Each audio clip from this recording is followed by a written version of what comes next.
Renungan Harian Katolik, Senin, 28 Oktober 2024. Tetaplah berdoa.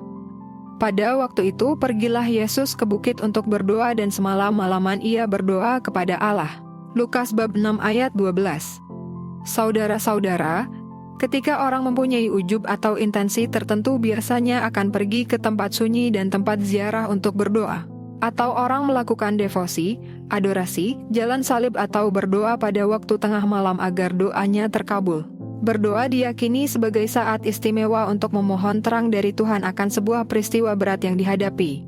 Yesus adalah teladan hidup kita dalam doa. Doa merupakan bagian yang sangat penting dalam kehidupan Yesus di dunia ini. Dalam kitab suci banyak kesempatan yang dipakai oleh Yesus untuk berdoa. Yesus berpuasa dan berdoa selama 40 hari 40 malam di padang gurun sebelum ia memulai misinya. Sebelum Yesus memilih dan memanggil ke-12 rasul, Yesus pergi ke bukit untuk berdoa bahkan semalam-malaman kepada Allah. Di sela-sela kesibukannya mengajar, Yesus pun sering mengambil waktu di malam harinya untuk pergi ke bukit untuk berdoa.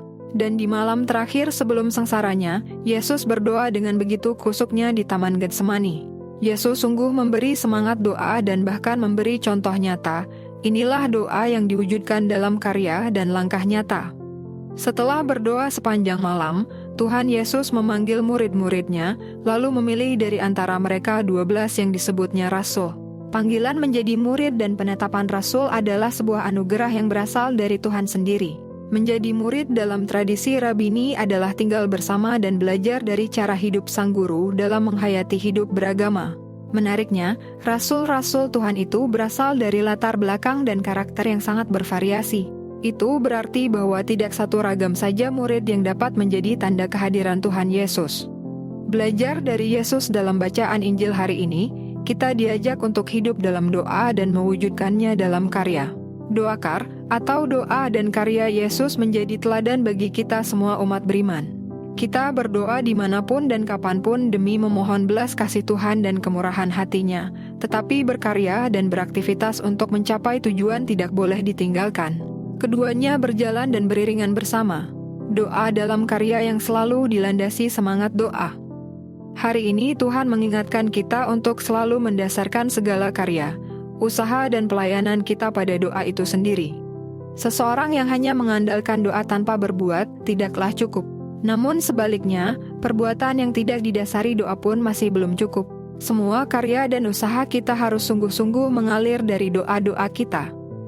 Begitu banyaknya tantangan dan godaan di tengah zaman ini. Satu-satunya jalan supaya kita dapat menghadapi tantangan hidup adalah dengan tetap berdoa.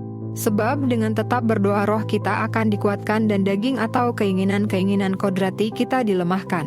Dengan tetap berdoa kita akan selalu mendapatkan kekuatan dan keberanian baru untuk menghadapi segala tantangan hidup dan panggilan kita.